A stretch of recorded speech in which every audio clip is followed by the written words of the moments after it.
সেই রাধা কুণ্ডের তীরে বসে সারা রাত কাঁদতেন রঘুনাথ। হা রাধে, হে করুণাময়ী, তোমা বিনা মোর কেহ নাই, তবই বাস্মি ন জীবাবি তোয়া বিনা। হে রাধে, তুমি বিনা মোর কেহ নাই।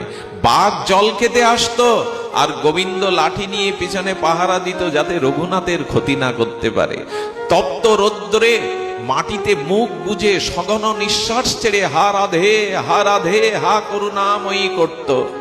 আর পেছন থেকে রাধারানী সেই প্রতাপ রৌদ্রে আঁচলের স্নেহের আঁচল ধরে রঘুনাথের মুখে আঁচল ধরতেন, নিজে রৌদ্রে থেকে রাধারানী ছায়া দিতেন।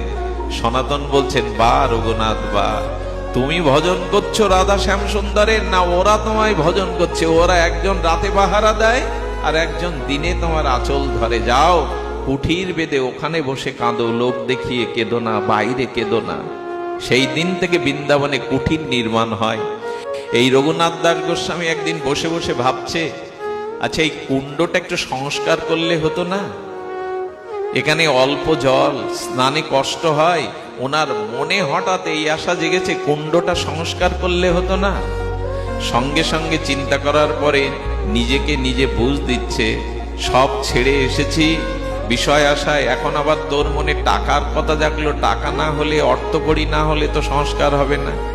যেই ভক্তের চিত্তে, রঘুনাথ দাস গোস্বামীর চিত্তে কুণ্ড সংস্কারের জন্য ভাবনা এসেছে, পরের দিন এক শেঠ, কোটিপতি শেঠ, তিনি বদ্রী নারায়ণে যাচ্ছিলেন। ওইখানে নারায়ণের সেবার জন্য টাকা পয়সা নিয়ে রাত্রেই স্বপ্ন দেখিয়ে বদ্রী নারায়ণ বললেন, ওরে আমাকে টাকা দিয়ে আমার সিঁড়ি করে আমার সংস্কার করে তুই যতটুকু কৃপা পাবি তার কোটি কোটি গুণ কৃপা পাবি। যা রঘুনাথ দাস গোস্বামী রাতে কুণ্ড সংস্কারে টাকাটা দিয়ে আয়।